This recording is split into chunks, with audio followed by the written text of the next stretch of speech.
In this tutorial, I'm going to talk to you guys about inheritance in Python. Inheritance is a mechanism for reusing code. And once again, it's not limited to Python. Most languages that support classes also support inheritance. So let me show you how it works. Let's say we have this dog class with a simple walk method. In this method, we're simply printing the walk message on the terminal.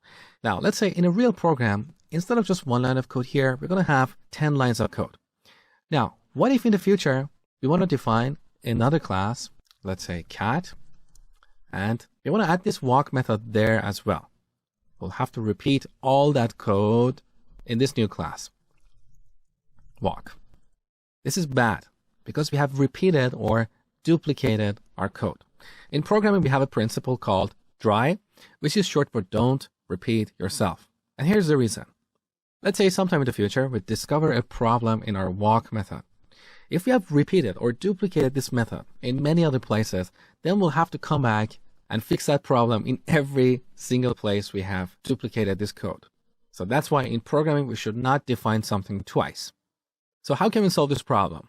Well, there are different approaches. One approach, which is easier to understand for beginners, is inheritance. And here's how it works. We define a new class called mammal and move the walk method right there. Then we'll have the dog and cat classes inherit that method from their parent, just like how humans inherit certain attributes or behaviors from their parents. It's exactly the same. So on the top, we define a new class. Let's call it mammal. Then we need to move the walk method there. So we select it, cut it using Command and X on Mac or Control X on Windows. And then paste it here. Beautiful. Now we want our dog class to inherit this method from the mammal class. So right after the class name, we add parentheses and then type out the name of the parent class. In this case, mammal. That's all we had to do. So with this, the dog class will inherit all the methods defined in the mammal class. Now there's a tiny problem here. If you look at line 9, there is a red underline here. The reason this is happening is because Python doesn't like an empty class. So right now, our dog class is empty. It doesn't have anything.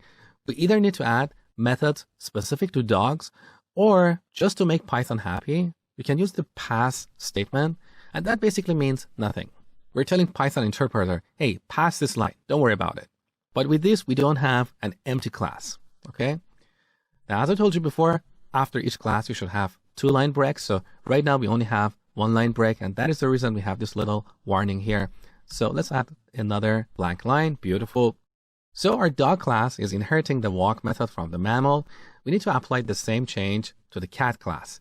So we'll have cat inherit from mammal, and then use the pass statement here. With these changes, now we can create either a dog or a cat object. Let's say dog1. We set it to a dog object. And when we type dot, look, we have the walk method that is defined in the mammal class. We can easily call it. Let's run our program. There you go. We see the walk message. So both the dog and cat classes are inheriting all the methods defined in their parent class. Now here we can add methods specific to dogs. For example, we can define a method called bark and then print bark. Now we don't need the pass statement because we already defined one method in our dog class.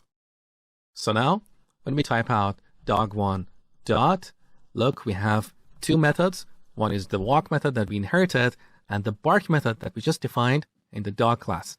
Similarly, we can add a method specific to a cat. For example, we can define a method called be annoying. Yeah, I hate cats. So let's print annoying. Now, when we create a cat object, let's remove that, cat1, and type out cat1 dot, we have these 2 methods, walk and be annoying. So these are the basics of inheritance in Python. Now, there's more to this that really goes beyond the scope of this beginner's tutorial. If you're interested to learn more about inheritance and other mechanisms for reusing code, I encourage you to get my complete Python course.